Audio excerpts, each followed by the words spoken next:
And I have our final one in studio with me here. And before I introduce him to you, I will read from the nomination, which was sent in anonymously.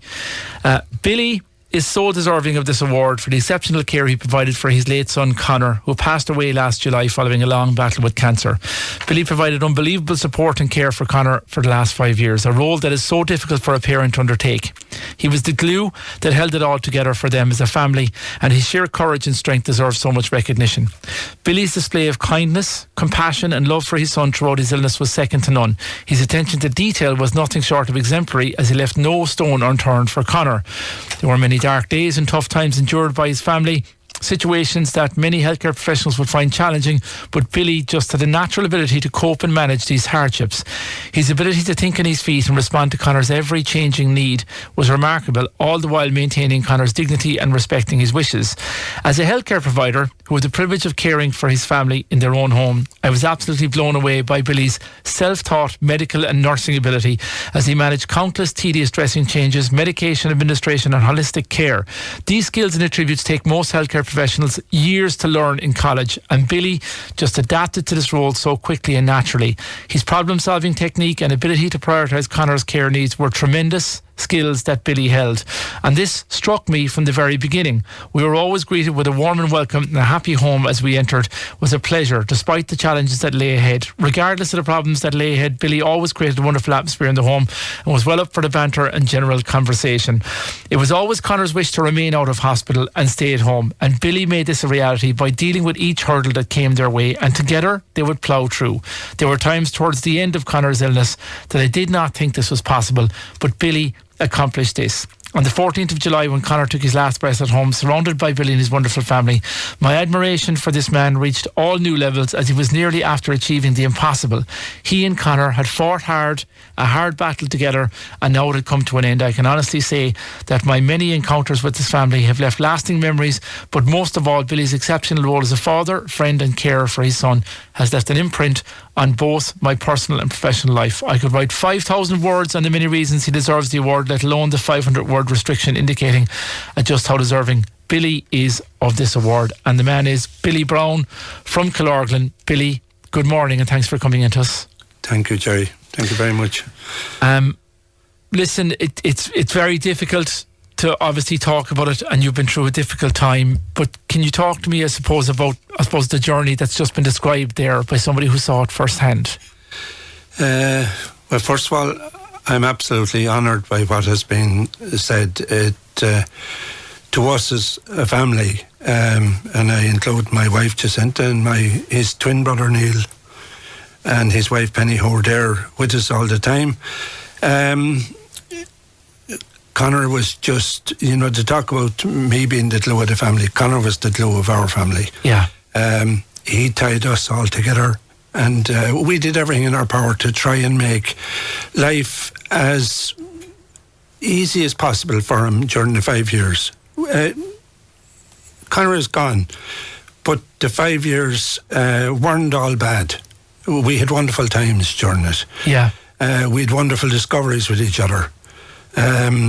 We had great crack, we had great laughs, we had sad times, we had hard times. We hit every hospital nearly in Ireland in reality, and he had every form of cancer that you could have over the 5 years. Really?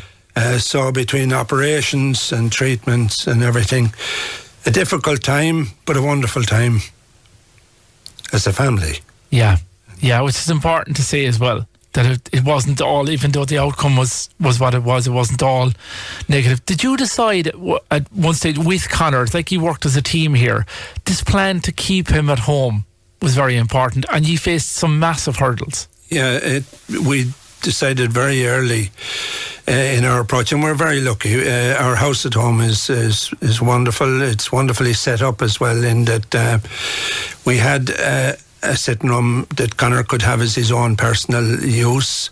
We had a room that we could set aside for medical procedures, and we had a bedroom, so that when he was finished with everything during the day and he went to bed at night, he didn't bring a hospital atmosphere with him to bed. He went into bed and was able to relax and go to sleep as best he could. Early on he asked me, you know,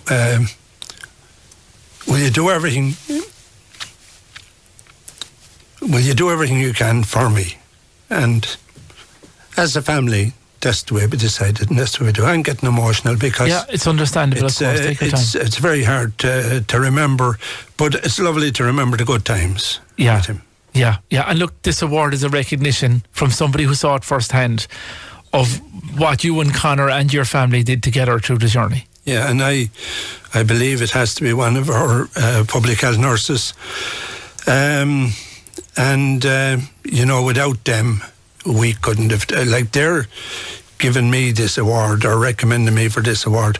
I should be recommending them for this award. That's the reality of it. There's a network of nurses out there who see all and are in people's homes in the most difficult of times doing great work. Yeah, and, you know, on their wall, they'll laugh at me because seeing everything, but on their wall, there's a notice of the public health nurses, a little notice in their office, and it says that they provide care, but also they provide help for the person to attain what they desire.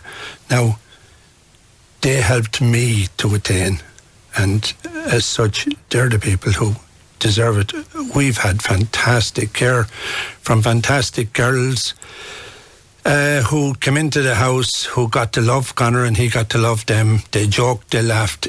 It wasn't all medical, it wasn't all pain, it wasn't all medication and clinical decisions and all those staff, things. You know, they'd run me out of the room when they were dealing with him, and I'd be outside and I'd hear the laughing and joking going on, and you know, that was fantastic, and they were a part of that. That was most important. Yeah, it certainly was. Billy, your family, obviously, you'll always remember, always hold Conor close. There are lots of families, unfortunately, going through what you're going through out there. Yeah, absolutely. Killorglin alone this year has been devastated by young and old people dying with cancer, and it's all over Kerry. It's all over Ireland. It's so hard to deal with. It comes to every family. It does. You know, I just like to say to people, you know, keep going. It's hard, but keep going. Keep going. Well, Billy, look, that's great words to end it on. And thanks so much for coming in and talking to us about a very personal issue, but an important issue as well. And our thoughts are with you and your family as you remember Conor at this time of year. And congratulations on a well-deserved award. Thank you, Jerry.